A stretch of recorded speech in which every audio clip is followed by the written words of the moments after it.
everyone, I'm Nico Chief Bricks, and welcome back to another LEGO Star Wars review. Today I have the Dark Falcon, which released August 1st. Retails for $180, set number 75389, 1,579 pieces, and has 6 minifigures. This is a set based off the small series on Disney Plus called Rebuild the Galaxy, and it has the nice little artwork right here of all the different colors, so very nice. And then you can see the Tatooine background behind the Dark Falcon. And on the back of the box, you can see all the different play features and all the characters in action. Rebuild the Galaxy is a fun little show, which is all about alternate timelines, I believe. I haven't checked it out yet, but I do really want to because it brings interesting concepts like this, like a Dark Falcon, and you can see Darth Jar Jar and Jedi Vader. So it brings those kind of cool concepts to life. It's almost like a what if. First up, we'll go through the light side with Jedi Vader. This is pretty much the same minifigure as any other Darth Vader, but in a white color scheme. And I gotta say, I love it a lot. I mean, he looks awesome. The printing is nice as always. I really do like the arm printing as well, because I think with the lighter color, you can really see the shine on those shoulder pads, which is just very nice, and especially on the chest piece as well. And I just really love this white color scheme. He just looks so good in Jedi Vader. And then he has his blue lightsaber, and then of course it is the same helmet that the regular Darth Vader has. And the face print is very nice, and you can tell he's just old. There's not really any scars on him at all, which is a very nice touch.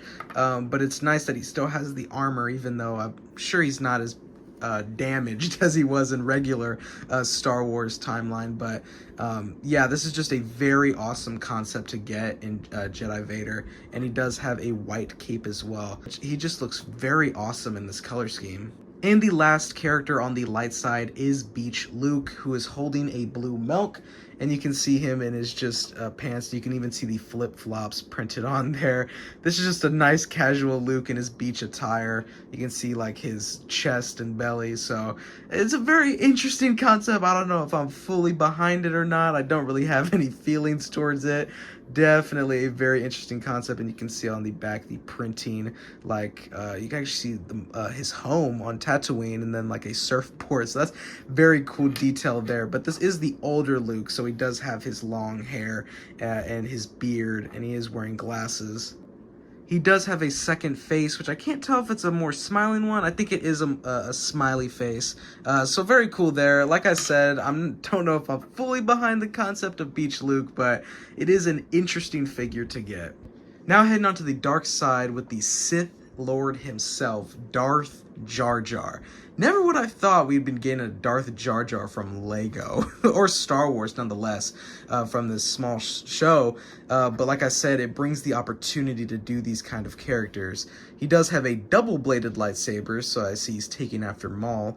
And I do really like his torso print as well. No leg printing, which is kind of a bummer. I mean, I don't really know what his full outfit is, but it just kind of seems a bit off. And then he does have a very nice head mold, and you can even see his Sith eyes there, for Darth Jar Jar. But a very nice detailed head mold. I really do like it. And there is the rest of his back printing, so very good there. This is just such an awesome character to get in LEGO, and his minifigure looks great.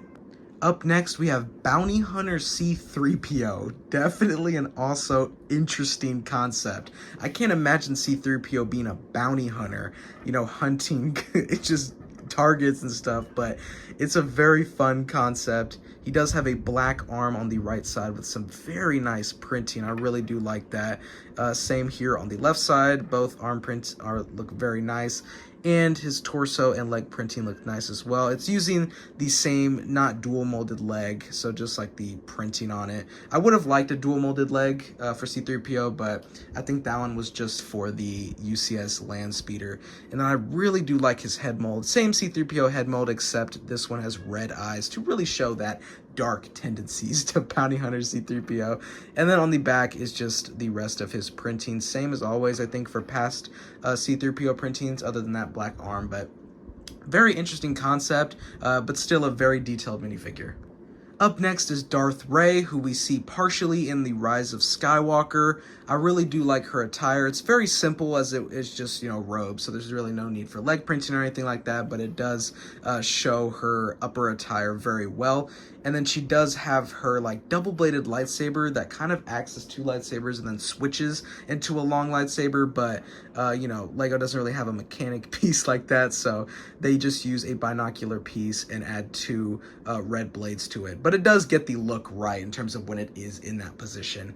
And then she does have a cape and the newer hood. I really do like her face print as well with these Sith eyes, although she doesn't have pupils, so that's kind of another interesting choice that Lego has made, removing pupils. They've done that with Emperor Palpatine in the Emperor's Diorama set, and they've recently done that with Darth Maul in his Sith Infiltrator set, so definitely an interesting choice there. I don't know what it is with removing the pupils. It does just look a bit odd. It's not the worst thing, but I definitely do think it looks better just with pupils. And then she does have a angry second face.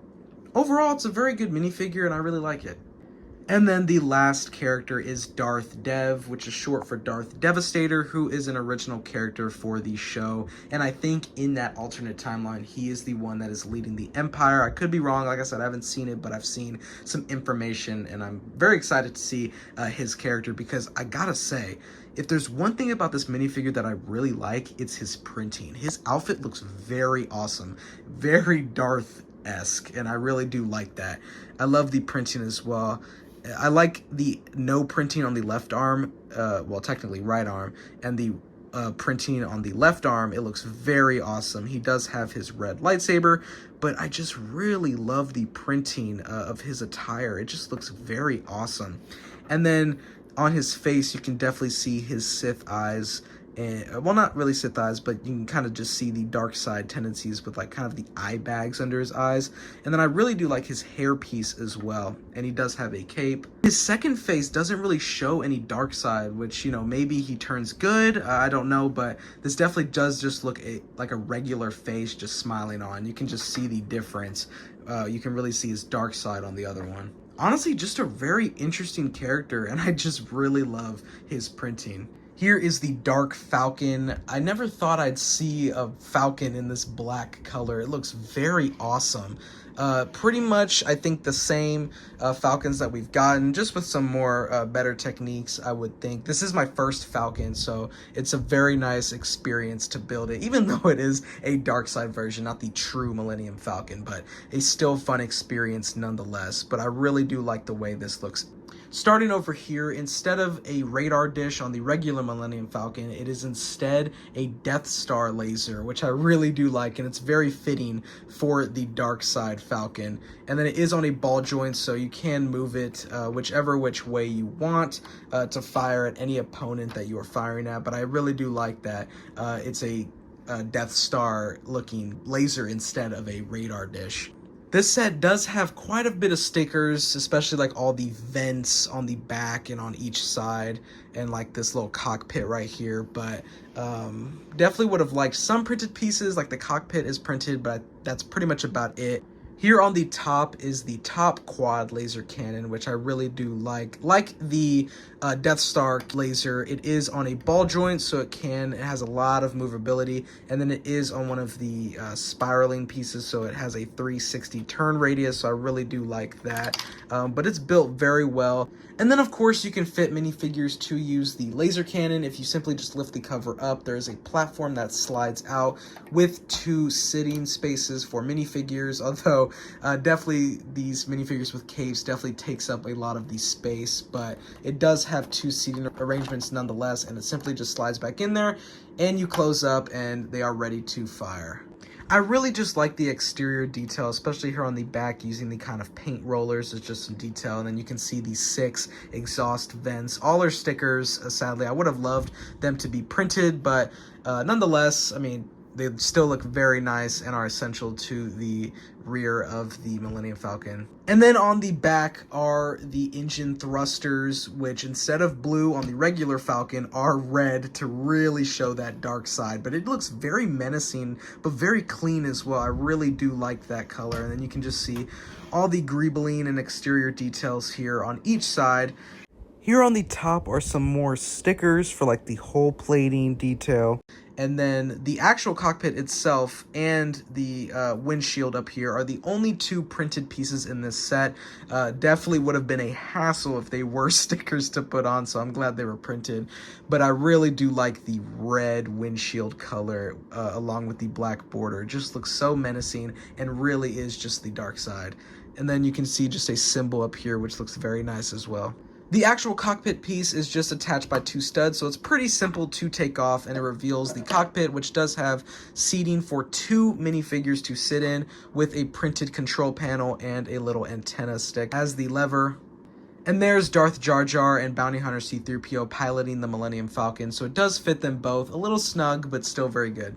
Here at the front of the ship are two spring-loaded shooters, one on each side, and to fire them, they actually are in between one of these hull plates right here, and you just tap down and they fire, so very nice there. And I really do like that it is open so you can fire both of them. And then, like every Millennium Falcon Lego set, there is a full interior on the inside. So to get into it, all the panels simply just move out of the way. They just open up seamlessly like that all around the build to reveal a stacked interior with plenty of play features and details and many different sections of the ship. Starting off here on the far left corner in the front are two bed areas for some characters to sleep, and there is a clip for an extra spring-loaded shooter, which is always nice to have a place to fit some extra accessories. Moving on toward the front middle of the section is a throne for Darth Jar Jar with a big control panel in the middle so he can look at all the information, all stickers as well. And then the throne can actually slide out and it reveals a crystal. Maybe could act as a Sith holocron or just a very expensive jewel that he likes to keep hidden. But the throne does just slide in, and it's a pretty simple, nice throne. Just a very simple build, but it does look like a throne at the end of the day. There's plenty of space on each side to fit a bunch of minifigures. I always do love these spacious interiors. Moving to the back left side of the Millennium Falcon is a gaming area. You can even see a little built console right there, which is very awesome. And instead of the hologram table in the regular Millennium Falcon with the Jarrett game, I believe that's how it's pronounced. I don't know if that's exactly right though, but instead of a hologram table, they're simply playing a video game version of it, which is very awesome. And you can even see the sticker there showing both sides with like the health bars. And then there is a controller there on a table, and there are two seating arrangements for whoever's playing.